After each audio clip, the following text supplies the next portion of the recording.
Hey everyone, today's video is about when you get into a car accident after a fight with them. Please don't forget to subscribe, like, and share. And let's get going. The car was silent, save for the hum of the engine and the faint sound of rain against the windshield. Your knuckles tighten around the steering wheel, gripping it, like it's the only thing holding you together. The fight replayed in your mind, every word cutting deeper than it had in the moment. You're seriously just going to walk away? Again? Bakugo had yelled, his voice rough with frustration. His crimson eyes burned with anger, but there was something else there too. Something softer. Something that you were too upset to notice. Kirishima tried to defuse the situation. He always did. Babe, come on. We're not trying to gang up on you. You just what? You had snapped, turning on him. Want me to be perfect all the time? I'm sorry I'm not some ideal partner who never screws up. That's not what we're saying. Kirishima had replied, his tone gentle but firm. We just want you to talk to us instead of shutting us out. Well, maybe I wouldn't shut you out if you didn't both treat me like I'm always the problem. You had fired back before grabbing your keys and storming out. The memory stings, and the lump in your throat grows heavier with each passing second. The guilt was unbearable. And they didn't even make you feel that way. They didn't mean it. But emotions were running high, and now you were driving aimlessly, trying to escape the tension. The rain was heavier now, the rhythmic patter turning into relentless drumming. You squint at the road ahead, barely visible through the water, streaking across the glass. You should pull over. You know you should. But their words echo in your mind. The look in Bakugo's eyes as he yelled at you. The disappointment etched across Kirishima's face. A flash of light to your right jerks you out of your thoughts. A car, headlights glaring, sliding into your lane. You don't even have time to think. The brakes squeal beneath your foot. The sound's defeating. And then, there's nothing but chaos. The world spins. Metal crunches. Glass shatters. And then, silence. You don't know how long you're out, but the first thing you hear when you come to is the muffled sound of voices. Someone's shouting. Familiar voices calling your name. Where the hell is she? Bakugo's voice was raw, frantic. You've never heard him like that before. Over here. Oh God, babe, stay with us, okay? That's Kirishima, closer now. His hand warm up against your face. Your eyes flutter open, and you see his red hair, drenched from the rain, sticking to his face. His usual bright smile is nowhere to be seen, replaced with pure panic. Katsuki, Ijiro. You croak out, your voice barely audible. You once saw the sharp pain slicing through your ribs. Shit, don't move. Bakugo barks, kneeling beside you. His hands were trembling as he carefully brushes shards of glass away from your face. What the hell were you thinking?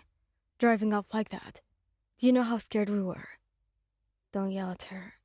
Kirishima snaps, though his voice cracks. She's hurt, Katsuki. I'm not yelling. Bakugo retorts, but there's no hate behind his words.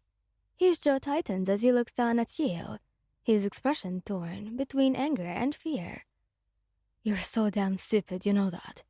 You scared the shit out of us. I'm sorry, you whisper, tears welling up in your eyes. I didn't mean to. Don't. Kirishima interrupts, his voice breaking as he kneels down to press his forehead against yours. Don't apologize. We're the ones who should be sorry. We pushed you too hard and we didn't mean to. Yeah, well. Bakugo mutters, his hand finding yours and gripping it tightly. You're not allowed to pull this crap again, got it? You don't get to just leave like that. We can't lose you. He managed a small, shaky smile, despite the pain. I love you guys. Yeah, well, we love you too, idiot.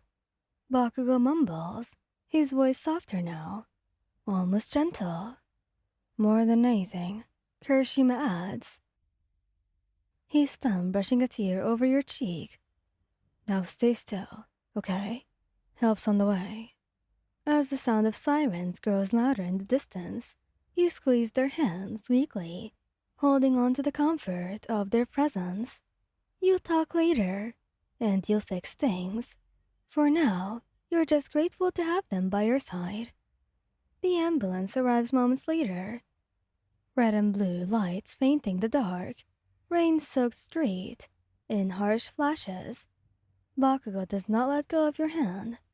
As the paramedics carefully lift you onto a stretcher, Kirishima stays close, his presence solid and steady, despite the worry that was etched into his features. You're coming with me, you mumble, your voice faint but firm, as your fingers weakly curl around Bakugo's hand. We're not going anywhere, Kirishima promises, his voice shaking slightly. We'll be right here the whole time, okay? Always. Bakugo does not say anything, but the grip he has on your hand tightens. His jaw is clenched so tightly that it looks like it might snap, and his eyes start between you and the paramedics like he's ready to rip them apart if they're not careful with you. At the hospital, everything was a blur of lights and hurried voices. They separate you from them as they wheel you into a trauma room, and for the first time, you feel the crushing weight of being alone.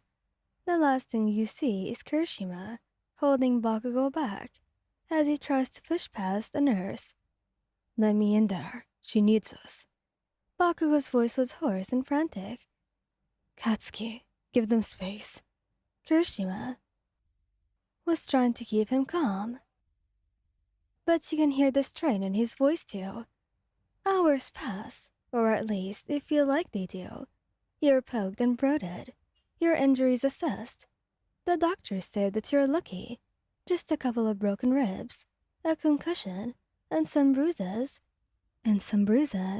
Nothing that was actually life-threatening, though the pain makes it hard to believe them. Once you're stable, they finally let Bakugo and Kirishima in.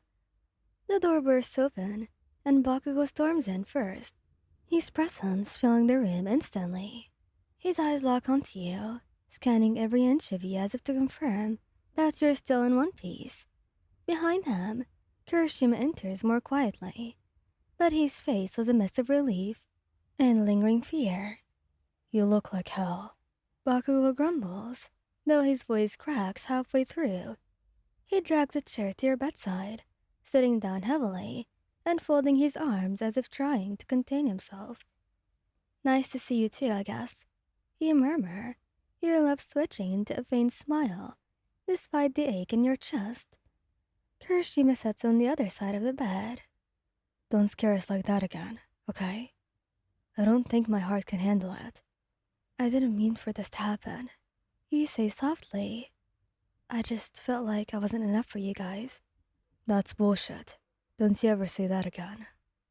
You nod, the weight in your chest finally starting to lift. Despite the pain and exhaustion, you felt lighter and safer. They were here, and they were not going anywhere. Kirishima leans down to press a soft kiss to your forehead. Rest up, babe, we've got you. And Bakugo follows suit. You're not getting rid of us that easily. And with them on either side of you, their presence anchoring you, sleep comes easily for the first time in what feels like forever. Thank you guys for listening. Hope you like this video. Please don't forget to subscribe, like, and share, and goodbye!